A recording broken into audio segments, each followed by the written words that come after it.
Ayan, magandang umaga ho mga bossing. Ngayon ho ay nandini kami sa silangan at naglilinis ho kami ng pigere. Lilinis ho namin na rin mga inahindi na eh. Are ho ay bali apat. Are ho, yan, nililinisan na ho. Are. Nililinisan na ho yan at gawa ng hapon na eh. Dalawang inahin ho yan. Tapos are ho, meron pa rin din eh, dalawa. Ari ho ay, bali ay 8 ho sila. Tapos ho, iniwan na yung dalawa, naibenta na yung 6. At ari daw ho ay gagawing inahin para magkaapat din eh. Yan. Ari ho, naglilinis ng pigere.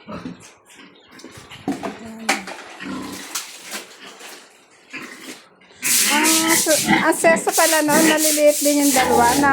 Ay, yung isang yan, yung nasa gitna. Are? Pero, kondin nga. Maganda nga pala 8. Pero are 8, kaso mo yung isa maliit. Parang katulad din ng naandin eh. Maliit din yung isa. Pero 8 din. Maganda eh talaga yung 8. Ang dede at para marami daw nga umanak pagka 8 ang dede. 8han, bali 16. Ayun daw ho, magandang inahin sa baboy, 8 ang dede. Ayan. Pero kanina eh, hindi nalinis, kaya hindi nililinisan. Kalalaki ho ng inahin, are eh. Kalalaki ho. Tapos are naman ho ay dumalaga. Yan. Dumalaga. Tapos sa isang araw daw ho ay magpapagawa din ng pigere. Gawa ng may 2 ho. May ilang bali 4 ho na doon sa bahay ay ililipat na rin din at para sama-sama na yung mga inahin. Bali 8 ho yan ang inahin. Ililipat na rin ho din. Tapos ari nga ho palang tubuhang ari-ari ginapaka na pinalilinis ng aking asawa at ari daw ho papatraktura para makapagpahabol ng tanim at buwang medyo basa pa ho ang lupa. Ayan, ayun ho, naglilinis, may tagalinis ho. Ayan. Kanina po ho yung umaga naglilinis. Tapos ayun ho ay hindi pa pinapailo lahat at gawa ng diyan nga daw ho kukuha ng taad, pananim din, pampalit. Dahil nga ho, medyo kakaunti na mga tubo, ang mga sibol, para humapaltan at sa susunod na taon ho, maganda-gandang iluhin. Ayan ho. Dito kami lilinis. Ayan. Ari nawatwatan na hindi pa tapos.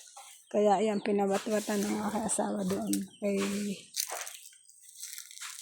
Kuya Dan. Yan. Yan. Tapos so, kami dinner na ko ha, din ng tubig sa bomba. Bomba ho lang aming ginagamit at wala naman ho din ng gripo eh. Bomba ho lang meron. Yan. Pero ayos ho lang naman at magandang tuluan din ng tubig. Yan ha. Nagpagawa din ho din ng bomba para nga sa pagbababoy. Yan. Tapos din ho nga pala ay mayroon kami din sa baba na rin meron din hong ilog paluguan. Yan. Maganda ho din ang ilog at gawa ng pag ho summer talagang pinupuntahan ng mga tao at naliligo.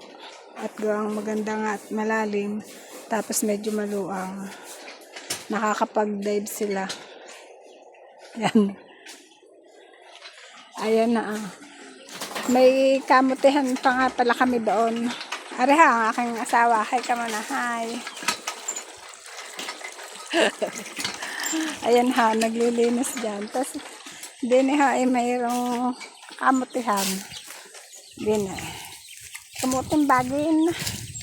Ayun naman ho, ikakauntit pang gulay-gulay hula ang ba. Yung gawa na ako mahilig sa talbos ng kamote. Yan. Are ha. Kamutihan. Yan. Tapos are, bagong tanim namin, are yung avocadong are. Are, nung nakaraang tag-ulan, nung June yata itinanim. Avocado, yung binibili ho na mga grafted ho ba, yun. Grafted nga. Tapos, areha din na may ilog din eh. Yan, areha ang kaduktong ng ilog. Oh. Yan ha. Yan. Ayan, may sagingan ho dyan. Areha, may pakikita ko sa inyo din ang loang ng ilog. May ilog ho din. Areha. Yan. Ay, dyan ho, pag summer talaga, maraming naliligaw. Yan ha, oh. Kakatakot nga ho lang at ang lalim. Yan. Ayan ha, ayun. Ganda ho dyan. Yan. Siya, sige ha, mga bossing, hanggang dito na hulaan muna at maraming salamat ho sa inyong panonood sa akin. Sana ho ay naibigan niyo ang aking vlog. Sana ay supportahan niyo rin ho ako. God bless everyone.